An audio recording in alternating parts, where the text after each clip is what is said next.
Una imagen que todo parece indicar que no se va a volver a repetir, la de decenas de padres y madres gallegos acudiendo a farmacias de Portugal para hacerse con un tratamiento en concreto. Les estamos hablando de la meningitis B, porque aquí en Galicia no se dispensaba. Solo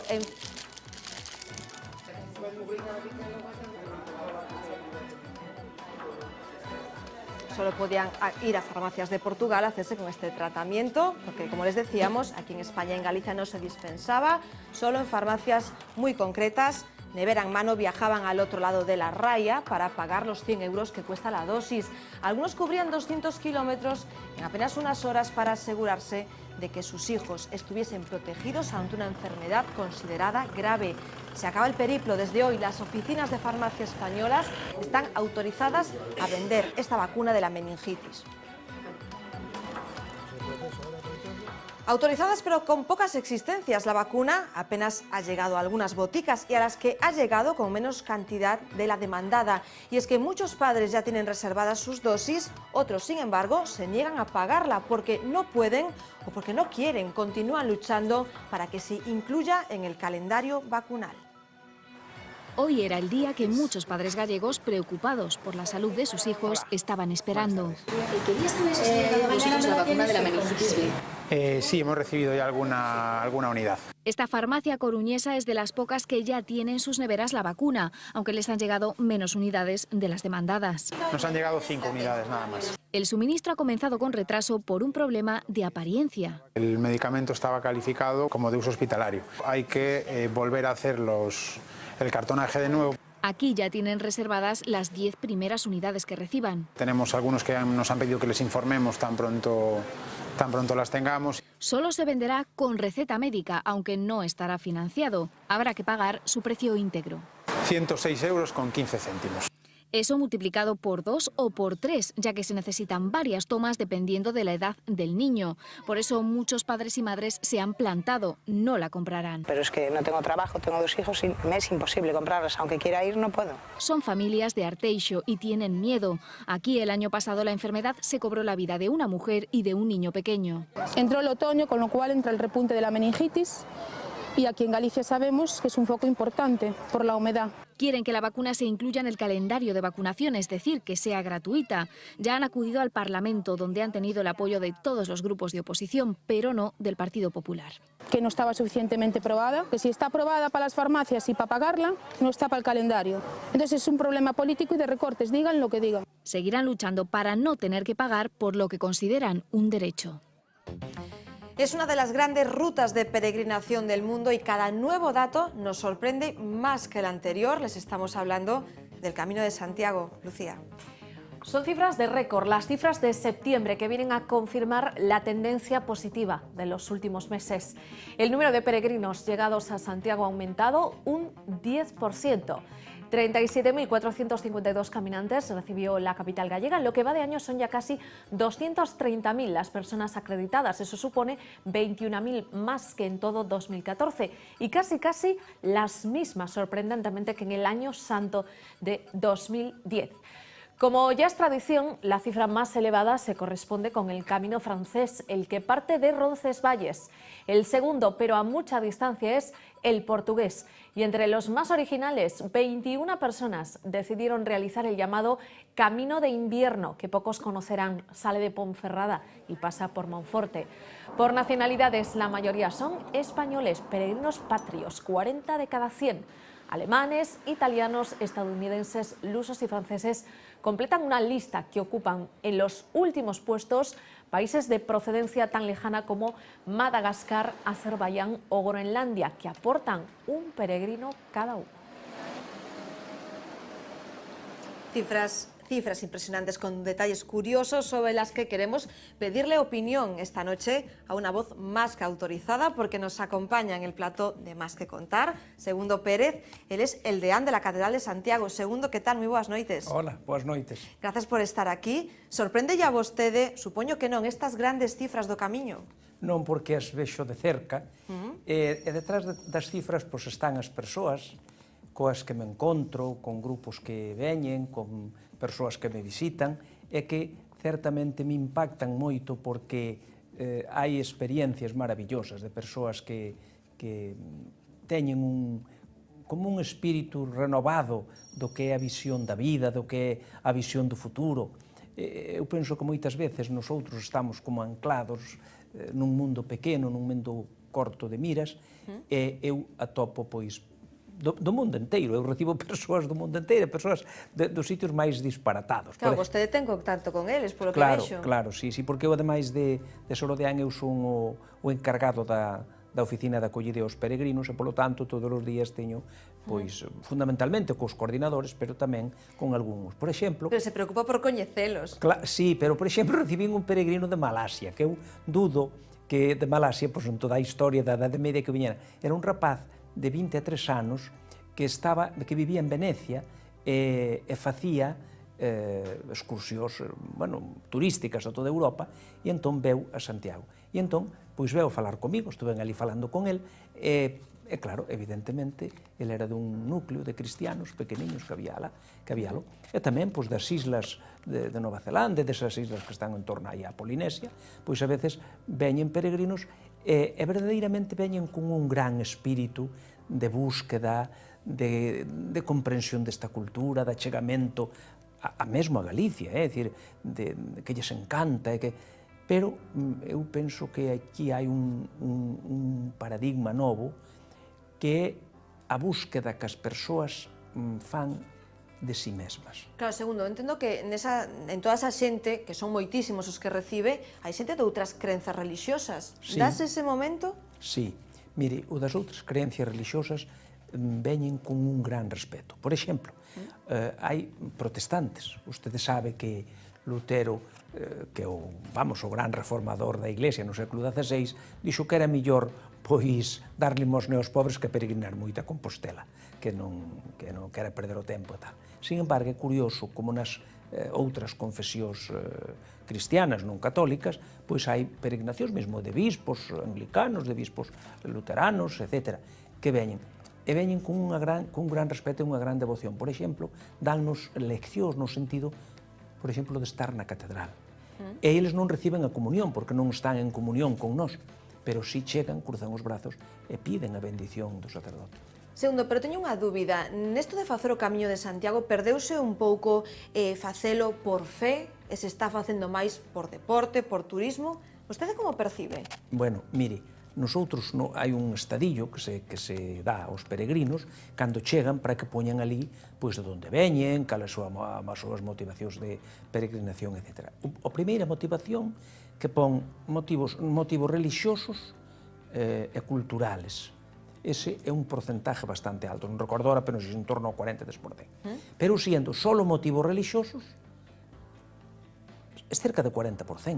É dicir, e logo, pois, por motivos culturales ou outros motivos, pois si, hai outros poucos. Pero, mira, un pode empezar como un turista relixioso, por un propio, diríamos, plantexamento da súa vida que quere, ou contaxado tamén por outros peregrinos, que yo digo. Pero aquel que é peregrino non volve como veu, non. O que ao longo do camiño hai moitas persoas que se encontran consigo mesmas, que eu creo que é o sentido que foi sempre da peregrinación a Santiago, é esa peregrinación interior, e desde logo hai moitas persoas que cambian, hai moitas persoas que se convirten, que chegan á catedral e despois de moitos anos se confesan e comulgan.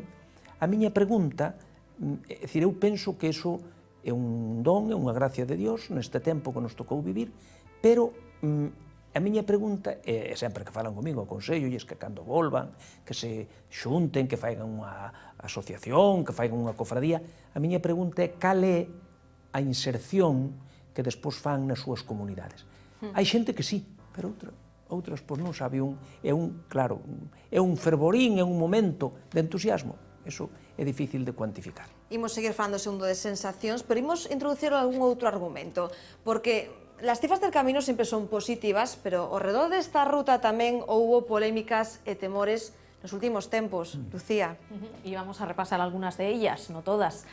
Es la cara menos amable del camino, la que algunos han dado en llamar la crónica negra de una de las rutas de peregrinación más usadas del mundo, y comenzando por el caso más reciente, el de la muerte de la estadounidense Denise Diem. El 6 de marzo iniciaba en solitario el Camino de Santiago desde Pamplona, colaba fotos de los lugares que visitaba en una cuenta privada de una red social hasta que este flujo de información cesó de golpe el 3 de abril. El 11 de septiembre era hallado su cadáver. Un vecino de la zona confesaba ser el autor de los hechos. La desaparición de esta mujer disparó los comentarios sobre la falta de seguridad en la ruta. Otro de los puntos oscuros, digamos, del camino es el relativo a la propia seguridad vial. No es infrecuente ver a los caminantes cruzando de un lado a otro de la carretera, poniendo en peligro su propia vida. En junio de este año, una mujer de 67 años moría atropellada en Opino, Lagunas, que pretende solventar el plan especial que se acaba de poner en marcha para los próximos 5 años, acondicionando las vías, identificando bien las rutas con señalización oficial o acogiendo mejor al peregrino, dándole más servicios. Y por supuesto no podemos olvidarnos de casi con toda seguridad del capítulo que marcó un antes y un después en la historia de la catedral y por ende del Camino de Santiago, el famoso robo del Códice Calixtino, que descubrió las no suficientes medidas de protección con las que contaba el templo compostelano, víctima de la sustracción de una de sus mayores y mejores joyas. En 2014 invirtió más de 400.000 euros en vigilancia, 4 veces por encima de lo que invirtió en 2013. Sus administradores tienen claro que con las medidas que hoy hay en vigor, otro caso Castiñeira sería imposible.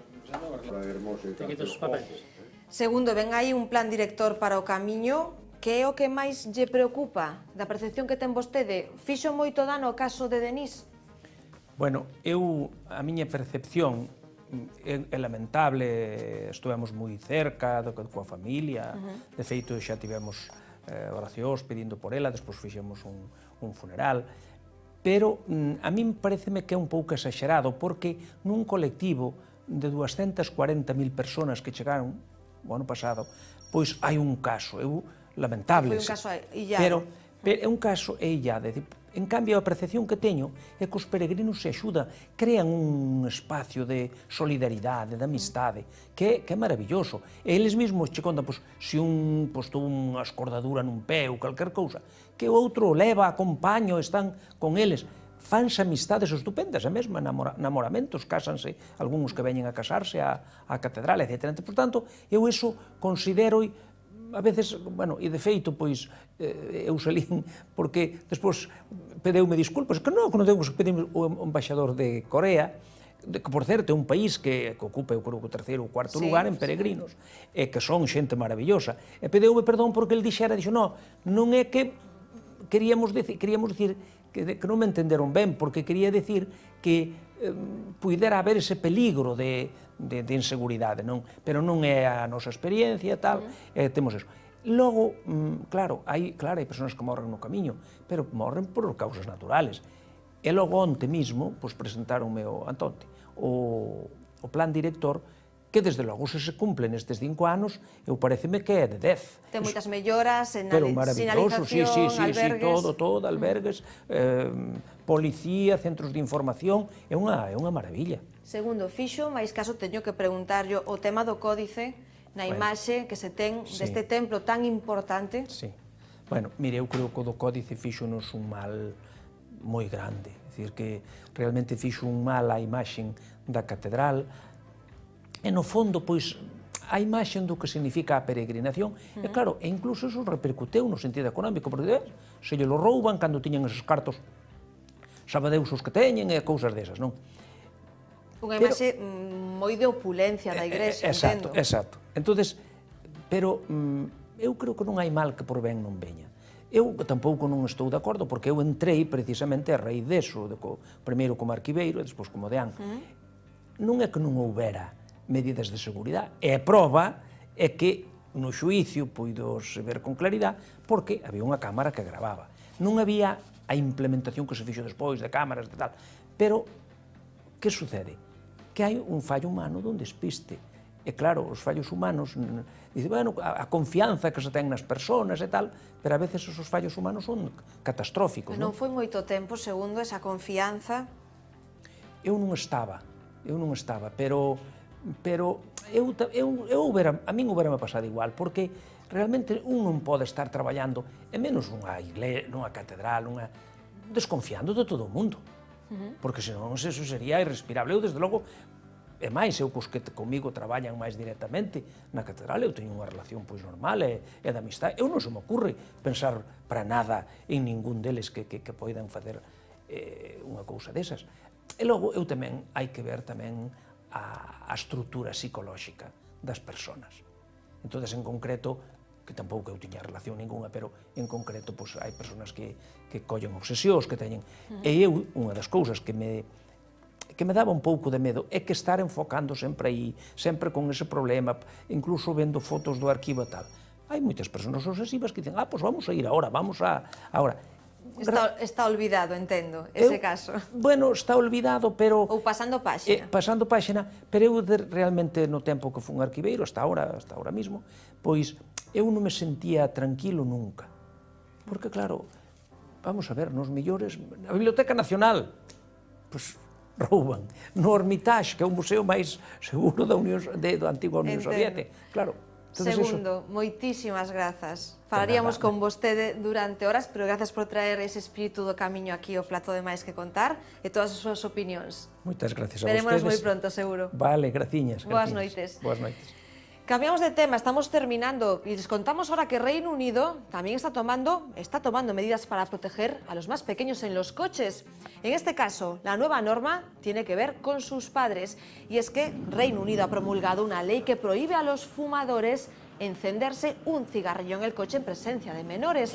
Una medida que entra en vigor mañana y afecta a todos los vehículos privados. Se sancionará a cualquiera de los ocupantes del coche con una multa de 50 libras, son unos 67 euros. Esta medida es similar a la ya existente en Gales. Reino Unido ya no permitía fumar en el espacio de trabajo, como en España, en lugares cerrados, o vender cajetillas en máquinas expendedoras. Y la cosa sigue de tabaco, pero en este caso nos vamos a París, porque tirar una colilla desde hoy en una de las majestuosas calles de la capital francesa le podrá costar unos 68 euros. París asegura recoger cada año 350 toneladas de este desperdicio, que además es muy contaminante. La ciudad tiene ya a inspectores patrullando las calles. En la primera jornada de la norma solo se han dedicado, eso sí, a advertir a los más despistados. Ya se han instalado 30.000 ceniceros en las papeleras para que se puedan apagar y tirar los cigarrillos y se han distribuido 15.000 ceniceros de bolsillos. En París no hay excusas. Y antes de irnos, noticias de última hora, porque Mariano Rajoy ha anunciado por fin la fecha de las elecciones generales. Se celebrarán el próximo 20 de diciembre, así lo ha confirmado en una entrevista televisiva hace tan solo unos instantes. Era ya una de las fechas que se barajaba y que el presidente ya había avanzado. 20 de diciembre, elecciones generales, confirmadísimo, y también confirmado que mañana vuelve Más que Contar. A las 8:30 de la tarde se quedan con Vía V. Hasta entonces.